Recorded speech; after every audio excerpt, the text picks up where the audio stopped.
Jae-ho Kim stared at the letter on his screen for the fifth time. He still could not believe it. He had been accepted to the Galactic Academy of Sciences, the first human from Earth to ever attend. Mom, Dad, I got in. Jae-ho ran downstairs, nearly tripping in his excitement. His parents read the letter with wide eyes. Earth had only joined the Galactic Alliance 3 years ago. Most alien species still viewed humans with fear and suspicion. "We are so proud of you," his father said, putting a hand on Jae-ho's shoulder. 2 months later, Jae-ho stood in line at the Earth spaceport. His hand shook as he handed over his ID card to the bored-looking official. "First time off-planet?" the official asked, not looking up. "Yes," Jae-ho replied. "I'm going to the Galactic Academy." The official's head snapped up. "You're that human, the exchange student." When Jae-ho nodded, the official whistled. "Good luck, kid. You'll need it." The journey took 3 days. Jae-ho spent most of it looking out the viewport at the stars. He had studied all he could about the Academy and its many alien species, but books and videos could only teach so much. When the ship docked at the massive space station that housed the Academy, Jae-ho's heart pounded. The artificial gravity felt slightly lighter than Earth's, making him feel bouncy and strong. A group of officials waited for him at the arrival gate. Most were aliens of various shapes and sizes. One was clearly the leader, tall, with blue skin and 4 arms. "Student Jae-ho Kim of Earth," the blue alien said in perfect English. "I am Director Zol. Welcome to the Galactic Academy of Sciences." Jae-ho bowed slightly. "Thank you for accepting me." Director Zol's face remained cold. "Your acceptance was a political necessity. The Alliance Council insisted we take at least 1 human student. I hope you will not make us regret this decision." Jae-ho swallowed hard. "I will do my best, Director." A smaller alien stepped forward, holding what looked like a white spacesuit. "You must put this on before entering the Academy proper." "A spacesuit? Is there a problem with the air?" Jae-ho asked. The aliens exchanged looks. "It is for your protection," Director Zol said. "The environment might be harsh for you." Jae-ho frowned. His research showed that the station was set to conditions comfortable for most oxygen-breathing species. He put on the suit anyway. It felt light and flexed easily with his movements. As they led him through the station, Jae-ho noticed something odd. The aliens kept a large distance from him. Some even pressed against walls as he passed. They looked scared. They arrived at the dormitory section. The door slid open to reveal a human-looking young man lounging on a bed. "Jae-ho, this is Taman Park, another student of Earth descent. He will be your roommate," said Director Zol. "Taman has been with us for 1 term already. He can help you adjust." With that, the officials left quickly. Taman grinned and switched to Korean. "So you're the new human. About time they let another one of us in." Jae-ho sighed with relief at hearing a familiar language. "Why are they all so nervous around me? And why this suit? They said it's for my protection. But that doesn't make sense." Taman laughed. "Sit down, new guy. I've got news for you." He tapped a control, and a view screen showed Earth. "See this?" To them, this is a nightmare. Earth? Why? They call it a Class 12 death world. The gravity is crushing to most species. The oxygen levels are toxic. The temperature swings would kill them. And the life forms. Taman shook his head. "They think we're monsters because we evolved there." Jae-ho looked down at his hands. "So this suit is to protect them from you," Taman finished. "Welcome to space, Earth boy. Out here, we're the scary aliens." Jae-ho's first week at the Galactic Academy was filled with accidents. On his second day, he pulled a door handle off its frame. On the third day, he broke a chair just by sitting down. By the end of the week, the school had given him special reinforced items to use. "I don't understand," Jae-ho said to Taman as they walked to class. "I'm being so careful." Taman laughed. Earth gravity is 3 times stronger than what this station uses. You're basically a superhero here, even with that limiting suit they make you wear. Jai-Ho looked down at his white environmental suit. The Academy insisted he wear it at all times outside his room. They claimed it was to monitor his health, but Taman had explained it also weakened him slightly to make him safer around others. As they entered the physics lab, several alien students moved away from them. One small purple alien with 4 eyes watched Jai-Ho with open fear. "Don't mind them," Taman whispered. "Most of them have never met a human before." The teacher, a tall insect-like alien named Professor Vex, began the class. "Today we will study gravity effects on various substances. Please be very careful with the equipment." Jai-Ho worked slowly, afraid to break anything else. He was partnered with a floating jellyfish-like creature who kept a safe distance from him. "Hello," Jai-Ho said softly. "I'm Jai-Ho." The jellyfish pulsed with light. "I am Lara," a translator voice said. "You are from Earth." Jai-Ho nodded. "Is it true that your world has crushing gravity that would flatten me in seconds?" Lara asked. "Well, I never thought of it that way.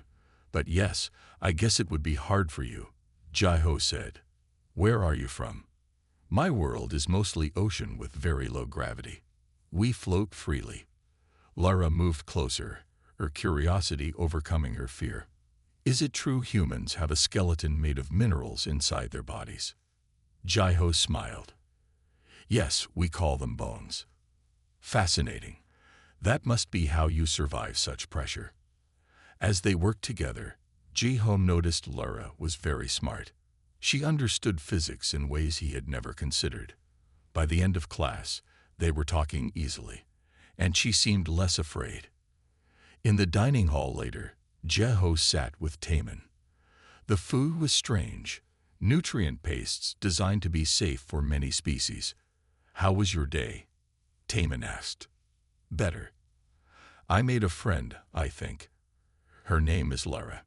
Taman nodded approvingly. "Good. The Waterworlders are usually more open-minded." Suddenly, a tall, elegant alien with gold skin and 4 arms approached their table. 3 similar aliens followed him. "So these are the Deathworlders," the golden alien said loudly. "They don't look so dangerous." Taman tensed. "That's Exerval. His family is powerful in the Alliance. He doesn't like humans." Serval leaned close to Jai-Ho. "We were fine before your kind joined the Alliance. Humans are too primitive and violent to be here." Jai-Ho kept his face calm. "We just want to learn, like everyone else." Exerval laughed. "Learn?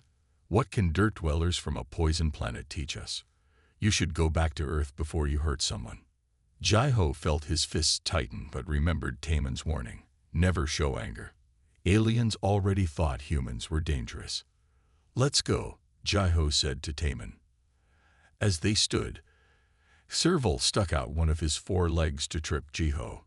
Without thinking, Jai-Ho jumped over it easily. Too easily. The environmental suit was supposed to limit his strength, but his Earth-trained muscles sent him soaring nearly 2 meters in the air. The entire dining hall went silent. Students gasped at his jump, which to them seemed impossible. "See," Serval said to the crowd. "They are not like us. They are dangerous." Taman pulled Jai-Ho away quickly. "Rule number 1 of being a human here," he whispered. "Never show them what we can really do. It only scares them more." Jai-Ho nodded, but as they left, he felt Exerval's eyes following him with pure hatred. A month into the school term, Jai-Ho began to notice something strange. Several students had stopped coming to class. When he asked about them, teachers would only say they had personal matters to deal with. "Something isn't right," Jai-Ho told Taman as they walked back to their room. "That's the 5th student this week who's disappeared." Taman frowned. "I heard rumors that some students have been threatened." "Threatened? By who?" Before Taman could answer, they turned a corner and found Lara floating near their door. Her usually bright colors looked dim and dull. "Lara, what's wrong?" Jai-Ho asked. Lara's body pulsed weakly. Someone left this in my study area.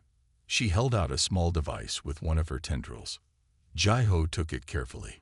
It was a simple hologram projector. He turned it on, and a message appeared. Friends with humans will face the consequences.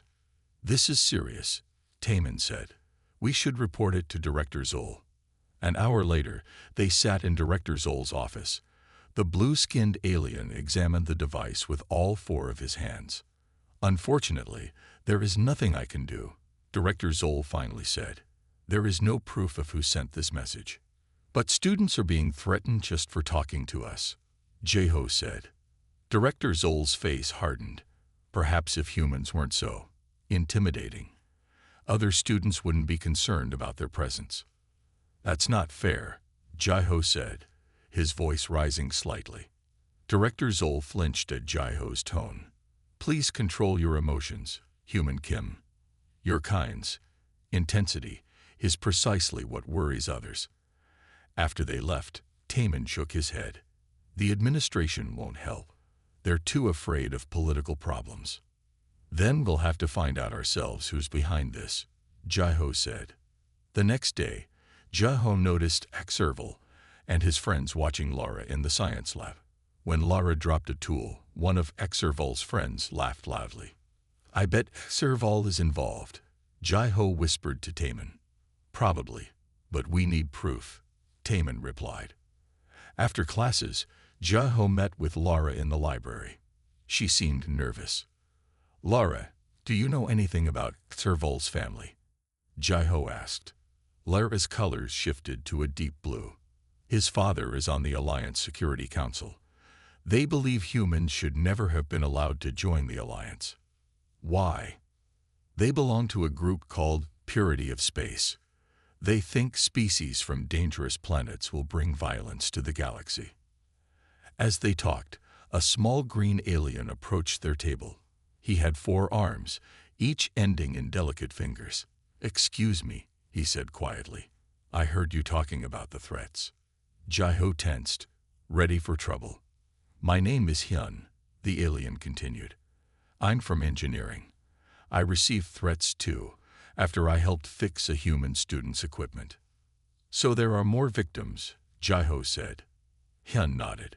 Many students are scared to speak out. Xerval's family is very powerful. Do you have any proof it's him? Taman asked. Not directly, Hyun said, but I can access some security systems. I saw Xerval meeting with some older aliens who aren't students. They seemed dangerous. Jai-Ho leaned forward. Can you help us watch him? Hyun hesitated, then nodded.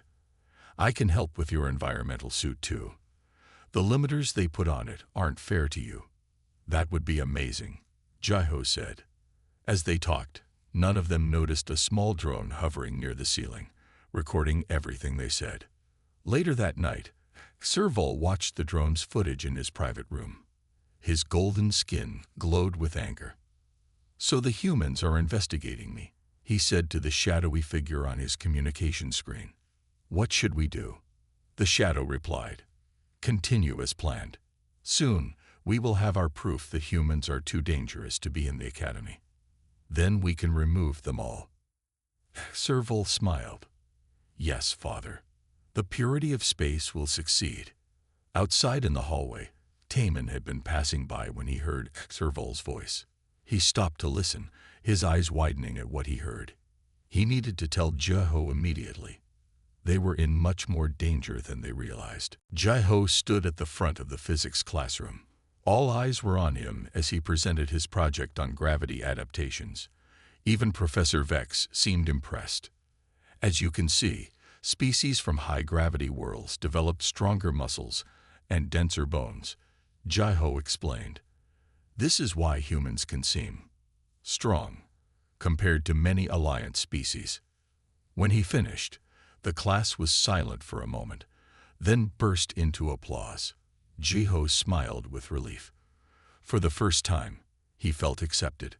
After class, Lara floated up to him, her colors bright with excitement.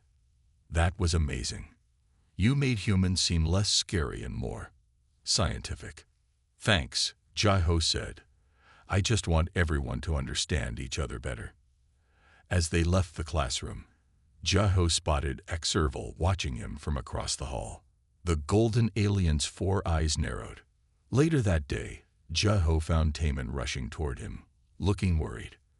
I need to talk to you, Taman said urgently. Last night, I overheard Exerval talking to his father. They're planning something big. Jai-Ho pulled Taman into an empty room. Tell me everything. They're part of a group called Purity of Space. They want to remove all humans from the academy. Jai-Ho frowned. How would they do that? I don't know exactly, Taman said. But Serval mentioned something about proving how dangerous humans are. That evening in the dining hall, Jai-Ho noticed something different. Students who had avoided him before were now whispering and pointing at him. What's going on? He asked Lara. There are stories spreading about humans, she said uncomfortably. Bad stories. What kind of stories? That humans eat other species, that you enjoy violence. That Earth sent you here to learn our weaknesses. Jai-Ho merely choked on his food. That's crazy. None of that is true. I know, Lara said, but many believe it. Across the hall, Serval sat surrounded by a large group of students. He was talking, and they were listening intently, occasionally glancing at Jai-Ho with fear. The next day, Hyun met Jai-Ho in the engineering lab. I've been working on your suit, Hyun said, his green skin glowing under the lab lights. The limiters they put on it are much stronger than necessary for safety. Jai-Ho looked around nervously. Are you sure we should do this here? It's safe. This is my private lab space, Hyun said. Try it now. Jai-Ho felt a subtle change as Hyun adjusted something in the suit's controls. Suddenly, he felt lighter, stronger.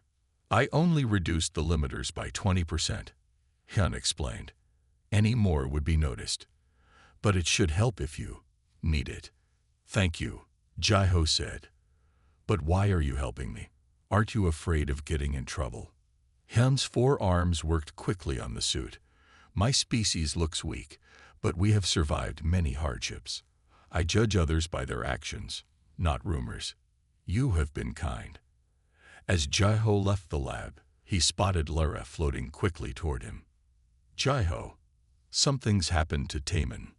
What? What happened?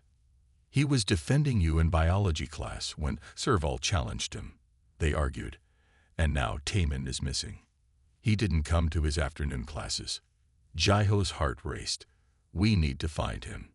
They searched the academy for hours but found no sign of Taman. As night fell, Jai-Ho returned to their room hoping Taman would be there. The room was empty, but Jai-Ho noticed Taman's personal tablet on his bed with a message on the screen. Jai-Ho, I found proof of what Exerval is planning. Meet me in Section 12B, the old storage area. Come alone. It's not safe to tell anyone else. Taman. Jai-Ho stared at the message, a feeling of dread growing inside him. Section 12B was an abandoned part of the station. Why would Taman go there? It felt like a trap. But if Taman was in danger, Jai-Ho had to go. He touched the controls of his environmental suit, grateful for Hyun's modifications. Something told him he might need every bit of his earthborn strength very soon. Jai-Ho moved quietly through the dimly lit corridors of Section 12B. This old part of the station hadn't been used in years. Dust floated in the air, and the only sound was the soft hum of life support systems. Taman. Jai-Ho called softly. Are you here? No answer came. Jai-Ho checked the message again to make sure he was in the right place. As he turned a corner, he saw a faint light coming from an open doorway. He approached slowly, careful to make as little noise as possible. Inside the room, Jai-Ho found Taman sitting on the floor, holding his arm. A small light cube cast shadows across his face. Taman, what happened to you? Jai-Ho rushed to his friend's side. They caught me, Taman said, his voice weak. I was following Exerval, trying to learn more about his plans. He spotted me and his friends grabbed me. Jai-Ho examined Taemin's arm. It wasn't broken, but a large bruise was forming. "We need to get you to the medical bay," Jai-Ho said. Taemin shook his head. "No time. I found out what they're planning, Jai-Ho. It's worse than we thought." "What is it?" "Exervol's father hired mercenaries. They're going to attack the academy during Founders' Day." Jai-Ho's eyes widened. "Attack? Why would they attack their own school?" "It's a setup," Taemin explained. "The attack will be blamed on humans. They'll say we were too dangerous to be trusted, that we brought violence to the academy." "That's crazy. No one would believe that." "They would if humans failed to stop the attack," Taemin said. "They know our strength. They'll say we should have been able to protect everyone but chose not to." Jai-Ho helped Taemin to his feet. "We need to warn Director Zoll." "It's too late," Taemin said. "Founders' Day is tomorrow. The mercenaries are already here, hiding somewhere on the station." Suddenly, they heard footsteps in the corridor outside. Jai-Ho tensed, pulling Taemin behind him as the door slid open. 3 of Exervol's friends stood there, their golden skin shining in the dim light. "Look who's here," the tallest one said. "Both Deathworlders in one place. How convenient." "Let us pass," Jai-Ho said calmly. The aliens laughed. "You're not going anywhere. Exervol wants to make sure you stay quiet until tomorrow." One alien held up a strange device. "This will knock you out until after the attack begins." Jai-Ho felt Taemin tense behind him. "Run when I move," Taemin whispered. Before Jai-Ho could respond, the aliens rushed forward. The tallest one aimed the device at Jai-Ho's chest. Without thinking, Jai-Ho grabbed the alien's arm and pushed it away. He meant to be gentle, but his earthborn strength, even with the suit's limiters, sent the alien flying across the room. The other 2 aliens froze in shock. "He's attacking," one shouted. "See how violent they are." "I didn't mean to," Jai-Ho began, but the aliens were already backing away in fear. Taemin grabbed Jai-Ho's arm. "We need to go. Now." They ran past the stunned aliens and into the corridor. Behind them, they could hear shouts for help. "This is bad," Taemin said as they ran. "They'll tell everyone you attacked them." It plays right into Exervol's story about violent humans. They reached a junction in the corridor. Taemin pointed left. "This way leads to a service tunnel. We can use it to get back to the main part of the station without being seen." As they moved through the narrow tunnel, Jai-Ho's mind raced. "We need a plan, Taemin. If we can't convince the director, who can help us?" "Hyun might be able to access the security systems," Taemin suggested. "And Lara has connections with other species who might believe us." "Then we'll find them first," Jai-Ho decided. "How many hours until Founders' Day begins?" "The ceremony starts at midday." "That's 14 hours from now." Jai-Ho nodded grimly. "Then we have 14 hours to save the academy." Jai-Ho and Taemin made their way to Director Zoll's office. It was early morning, and the academy was just waking up. Most students were still in their rooms. "He has to believe us," Jai-Ho said as they waited outside the director's door. When they were finally let in, Director Zoll looked at them with all 4 of his eyes narrowed. "I have received reports that you attacked 3 students last night," Director Zoll said coldly. "This confirms our fears about humans." "That's not what happened," Jai-Ho protested. "We have to tell you something important. The academy is in danger." Jai-Ho explained everything they had learned about Exervol's plan. Director Zoll listened without expression. "That is a serious accusation against the son of an Alliance Council member," Director Zoll said when Jai-Ho finished. "Do you have proof?" Jai-Ho looked at Taemin. They had no proof. "Just what I thought," Director Zoll said. "This seems like an attempt to shift blame for your violent behavior. I should expel you both immediately." "Please," Jai-Ho said. "Just check the security systems. Look for unauthorized people on the station." "Our security is perfect," Director Zoll said. "Now leave my office before I call guards." Outside, Jai-Ho punched the wall in frustration, leaving a small dent in the metal. "What now?" Taemin asked. "We find Hyun," Jai-Ho said. "If the director won't check the security systems, maybe Hyun can." They found Hyun in his private lab. The small green alien listened to their story with growing concern. "I can access some security feeds," Hyun said. "It's not allowed, but this is an emergency." Hyun's 4 hands moved quickly over his computer. Screens filled with images of different parts of the station. "Look for anything unusual," Jai-Ho said. "New faces, strange equipment, areas with no cameras working." After several minutes, Hyun pointed to a screen. "There, Section 8C. The camera is showing the same image over and over. It's a loop." "Someone has hacked the system," Taemin said. Hyun typed more commands. "Many systems have been compromised. Security doors, communication systems, even life support has backdoor access now." Jai-Ho felt cold fear rise inside him. "We need help. Director Zol won't listen. Who else can we turn to?" "Lara," Taemin suggested. "Her people are respected in the Alliance. Maybe they will listen to her." They found Lara in the biology lab. Her colors pulsed with alarm as they told her what was happening. "I believe you," she said, "but my people have little power in security matters. We are seen as too peaceful. Is there anyone who might help us?" Jai-Ho asked desperately. Lara thought for a moment. "There are a few students who don't follow HFY. I can speak to them." "Good," Jai-Ho said. "Gather anyone willing to help. We'll meet in Hyun's lab in 1 hour." When they returned to Hyun's lab, he had more news.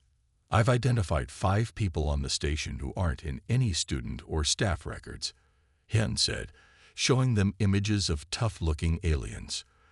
"They arrived 3 days ago posing as maintenance workers." "The mercenaries," Taemin said grimly. "And look at this," Hyun continued. "The main ceremony hall has had its emergency exits disabled. If someone attacks there, people will be trapped." Jai-Ho looked at the time display. "Founders' Day starts in 4 hours. The main ceremony is in 6 hours." An hour later, Lara returned with 3 other students. A rock-like being named Krell, a tall bird-like alien called Ziv, and a 6-legged insect named Dex. "They believe us," Lara said, "and they want to help." Jai-Ho looked at their small group, 7 of them against trained mercenaries and Serval supporters. The odds weren't good. "We need a plan," Jai-Ho said. "Hyun, can you restore control of the security systems?" "I can try," Hyun said, "but they've locked me out of many areas." "Taemin and I will try to find the mercenaries before they attack," Jai-Ho decided. Lara and the others should warn as many students as possible to stay away from the ceremony. As they prepared to separate, Jai-Ho felt Hyun touch his environmental suit. "I've disabled the remaining limiters," Hyun whispered. "You'll have your full strength now. You might need it." Jai-Ho nodded in thanks. For the first time since arriving at the academy, he felt the full power of his earthborn muscles. He hoped it would be enough. The great hall of the academy was filled with color and sound. Students from 100 worlds stood in their finest clothes. Teachers and staff lined the walls. At the front of the hall, Director Zol stood with 10 important-looking aliens, representatives from the Alliance Council. Jai-Ho and Taemin stood near a side door, watching everyone carefully. They wore their environmental suits, but Jai-Ho could feel the difference in his. Without the limiters, he felt strong and quick. "Any sign of the mercenaries?" Jai-Ho whispered. Taemin shook his head. "Nothing yet. Hyun is watching the security feeds from his lab." Jai-Ho spotted Serval standing near his father, a tall golden-skinned alien with 6 arms instead of 4. They were talking to Director Zol, who nodded respectfully at everything they said. "There's Lara," Jai-Ho said, pointing to where their jellyfish friend floated near a group of students. She was supposedly warning them to be ready to leave quickly if needed. "Director Zol keeps looking at us," Taemin noted. "He thinks we're the threat." Jai-Ho felt his small communicator vibrate. It was a message from Hyun. Movement in Section 8C, 5 unknowns moving toward power control. They're going for the power systems. Jai-ho told Taemin. We need tow. The lights went out. The great hall plunged into darkness. Students gasped and cried out in fear.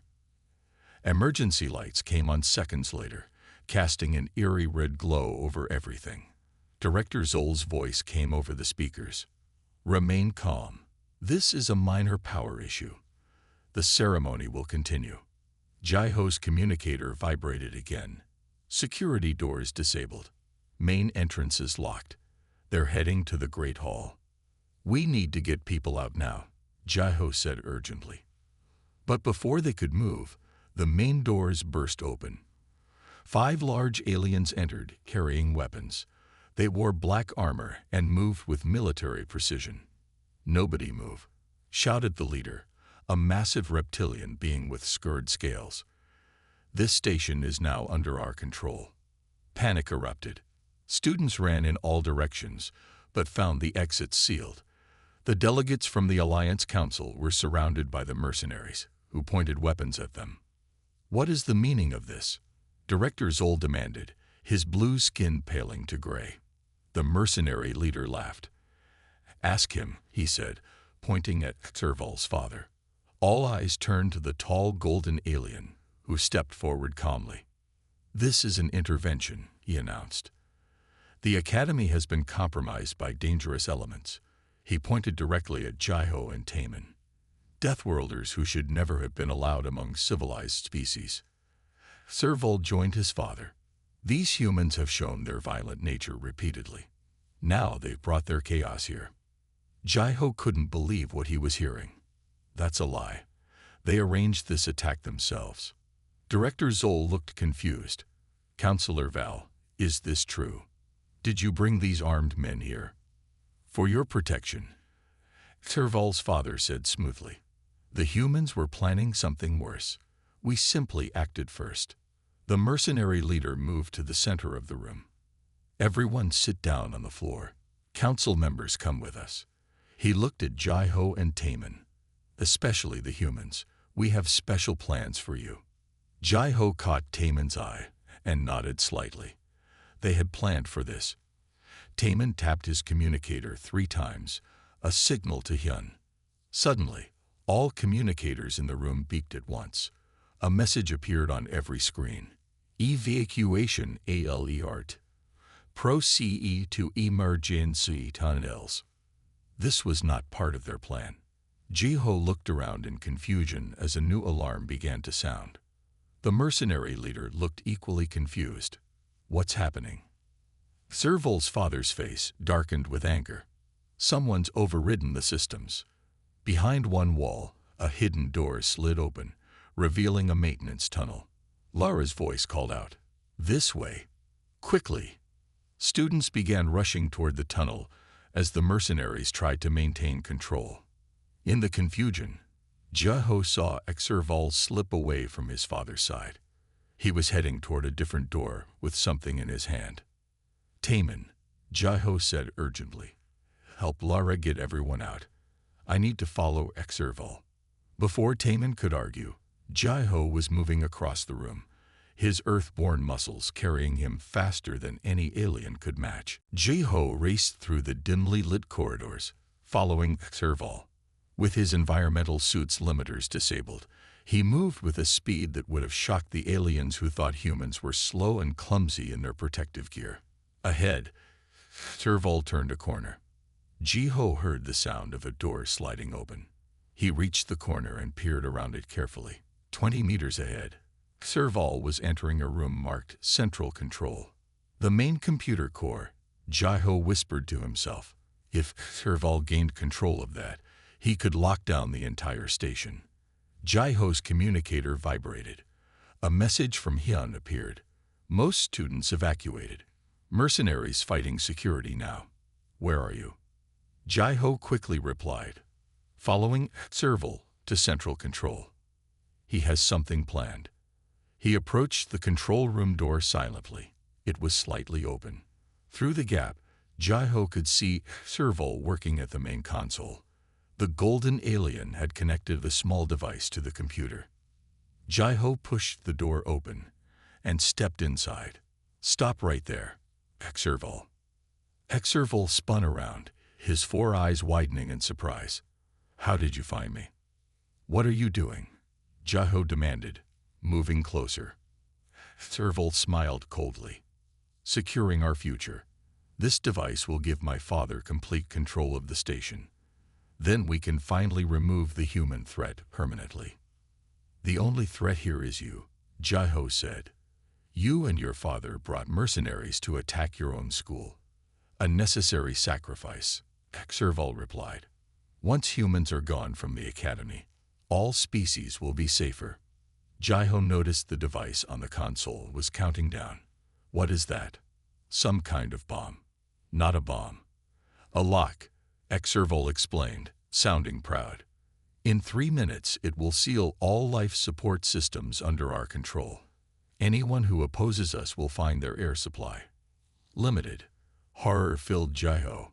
"You would kill innocent students over this." "They chose to side with Deathworlders," Exerval said. "Besides, most have evacuated thanks to your friends. Only those who resist will suffer." Jai-Ho lunged forward to grab the device, but Exerval was ready. He pressed a button on his wrist, and 2 hidden panels in the wall slid open. 2 security robots emerged, their metal arms extending toward Jai-Ho. "Did you think I came alone?" Exerval laughed. "These security bots have been reprogrammed. They now see humans as the highest threat level." The robots moved toward Jai-Ho with surprising speed. One grabbed for his arm while the other tried to pin him against the wall. Jai-Ho ducked under the first robot's arm and dodged the second. On Earth, he had trained in martial arts since childhood. Here, with his full strength released, he moved faster than the robot's systems could track. "Impossible," Exerval gasped. "Those bots can catch anything." "Not a human from Earth," Jai-Ho said, landing a solid kick on one robot's joint. The metal bent under the force, and the robot stumbled. The second robot caught Jai-Ho from behind, its metal arms wrapping around his chest. Jai-Ho strained against the grip, feeling the metal begin to give way. With a final push of his earthborn muscles, he broke free, sending the robot crashing into a wall. Exerval backed away, reaching for something in his pocket. "Stay back. I'm warning you." Jai-Ho glanced at the console. The device showed less than a minute remaining. He had to act fast. "You don't understand what humans really are," Jai-Ho said, advancing on Exerval. "We're not just strong because of gravity. We survived on Earth because we learned to protect each other, not hurt others out of fear." Exerval pulled out a small weapon. "I won't let you ruin everything." He fired. A dart shot toward Jai-Ho, who moved sideways with reflexes honed on a world where predators were fast and deadly. The dart missed him by centimeters. Jai-Ho closed the distance between them in 2 quick steps. Exerval fired again in panic, but Jai-Ho was already too close. "This ends now," Jai-Ho said. He reached for the device on the console. Exerval grabbed his arm, trying to stop him. Jai-Ho easily broke free of Exerval's grip and pushed him away, gently by human standards, but still enough to send the alien stumbling back. With seconds to spare, Jai-Ho snatched the device from the console and crushed it in his hand. Exerval stared in disbelief. "You've ruined everything." "No," Jai-Ho said firmly. "I've stopped you from making a terrible mistake." Jai-Ho's communicator buzzed urgently. Hyun's voice came through, sounding panicked. "Jai-Ho, the mercenaries have taken control of the main reactor room. Their leader is threatening to overload it if his demands aren't met." "What demands?" Jai-Ho asked, keeping an eye on Exerval, who sat defeated in the corner. "The release of Exerval's father and safe passage off the station," Hyun replied, "and the handover of all human students." Jai-Ho's heart raced. "If the reactor overloads, the entire station will be destroyed," Hyun finished. "You need to get to reactor control now." Jai-Ho turned to Exerval. Did you know about this? Was this part of the plan? Exerval looked genuinely shocked. No. My father wanted to control the station, not destroy it. The mercenary leader must have his own agenda. Jai-Ho grabbed Exerval by the front of his uniform. How do I get to the reactor room? The fastest way. Maintenance shaft 3. It leads directly there, Exerval said quickly. But you can't stop him. His name is Krav. He's from a mid-gravity world and has military-grade cybernetic enhancements. He's the strongest mercenary in 3 systems. Jai-Ho released Exerval and ran for the door. Send security to watch him, he told Hyun over the communicator. Jai-Ho found the maintenance shaft and climbed down it rapidly. Earth's gravity had made his arms and legs powerful in ways most aliens couldn't understand. He moved faster than should have been possible in the narrow shaft. When he reached the reactor level, he could hear shouting from the control room ahead. Jai-Ho approached carefully and peered through the doorway. Inside, a massive alien stood by the main control panel. He was twice Jai-Ho's size, with gray-scaled skin and glowing cybernetic implants visible along his arms and neck. 3 other mercenaries stood guard around the room. Several Academy staff lay unconscious on the floor.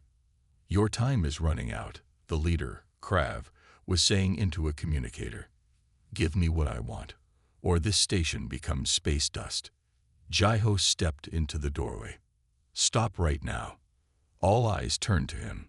The mercenaries raised their weapons. Krav looked at Jai-Ho and laughed, a deep rumbling sound. A human child. This is who they send to stop me. I'm giving you one chance, Jai-Ho said calmly. Shut down the reactor overload and surrender. Krav's laughter grew louder. Do you know who I am, boy? I've crushed creatures twice your size with my bare hands. These cybernetic enhancements make me the strongest being on this station. Jai-Ho moved further into the room. The mercenaries stepped back nervously. They had heard rumors about humans. Last warning, Jai-Ho said. Krav stopped laughing. You dare threaten me? I was a warrior before your species even joined the alliance. He turned to his men. Kill him. Before the mercenaries could fire, Jai-Ho moved. To their eyes, he seemed to blur across the room. One moment he was at the door. The next he was disarming the first mercenary. The alien's weapon clattered to the floor as Jai-Ho pushed him gently, by human standards, into the wall. The other mercenaries fired, but Jai-Ho was already moving again. Earth's predators had made humans quick. Earth's gravity had made them strong. The mercenaries never stood a chance. In seconds, all 3 guards were disarmed and unconscious. Jai-Ho hadn't even hit them hard, just enough to stop them. Krav stared in shock, then roared with rage. Impossible. The massive alien charged at Jai-Ho, cybernetic arms glowing with power. I will crush you, Deathworlder. Jai-Ho stood his ground. As Krav swung a massive fist at him, Jai-Ho remembered his training. He didn't need to use all his strength, just the right amount, in the right place. Jai-Ho's fist connected with Krav's chest in a perfect strike. The impact was precisely calculated, strong enough to stop the mercenary, but not enough to kill him. The effect was immediate. Krav's forward momentum stopped completely. His eyes widened in shock. Then he collapsed to the floor, his cybernetic systems shorting out from the impact. One punch, that was all it had taken. Jai-Ho quickly moved to the reactor controls and stopped the overload sequence. As the emergency lights changed from red to green, he took a deep breath. It was over. Later, as Alliance security forces took control of the station and arrested Exerval's father and the mercenaries, Director Zol approached Jai-Ho. We owe you an apology, the director said. And our thanks. You saved the Academy today. Jai-Ho nodded. I just did what anyone would do to protect their home. Perhaps, Director Zol said thoughtfully. We have much to learn from Earth and its people after all. Around them, students watched Jai-Ho with new eyes. Not with fear, but with respect. Lara floated up to him. her colors bright with happiness. "I knew you were special," she said, "not because you're strong, but because you're kind."